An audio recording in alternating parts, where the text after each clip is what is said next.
કે કાયદા જાણવાથી પણ કશું થતું નથી, એ હું જાણી રહ્યો છું. જય ભીમ, જય જોહાર.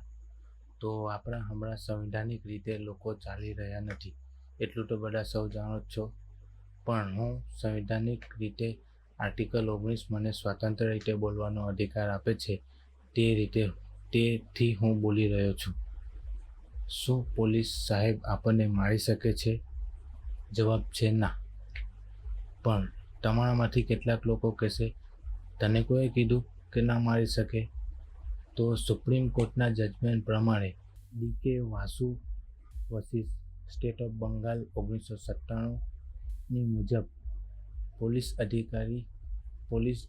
જ્યારે ધરપકડ કરે છે ત્યારે તે આવશ્યક બળ વાપરી શકે છે, પરંતુ અનાવશ્યક બળ ન વાપરી શકે. અનાવશ્યક બળ એટલે કે થાપડ ન મારી શકે. પણ અહીંયા કેટલીક જગ્યાએ માનવ અધિકારનું ઉલ્લંઘન થાય છે. માનવ અધિકારનું ઉલ્લંઘન થઈ રહ્યું છે.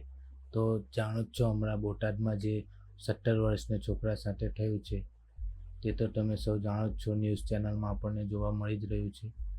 પણ કાલે ઉઠીને એ વસ્તુ આપણા પોતાના ઘરમાં ન થાય, કેમ કે કોઈ પણ કારણસર આપણે પણ કોઈ પણ રીતે પોલીસ સ્ટેશન જવાનું આવે તો આપણી સાથે ના થાય, તે માટે આપણે બધાએ જાગૃત થવું જોઈએ.